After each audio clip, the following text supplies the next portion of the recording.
Kisah perempuan yang terkena tumor payudara karena sering mengonsumsi makanan instan viral di media sosial.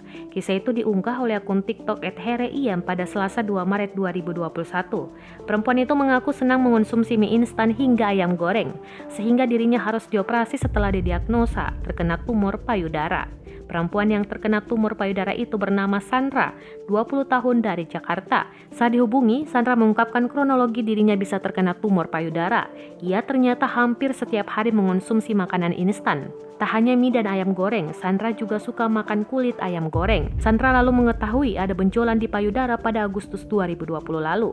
Namun saat itu dirinya tak langsung periksa ke dokter terkait benjolan itu. Dia pun akhirnya memeriksakan diri ke dokter karena panik benjolan itu tak kunjung kempes. Setelah mendapat penjelasan dari dokter, ia akhirnya menjalani operasi pada September 2020. Dirinya berujar ukuran tumor tersebut sudah sebesar 3 cm.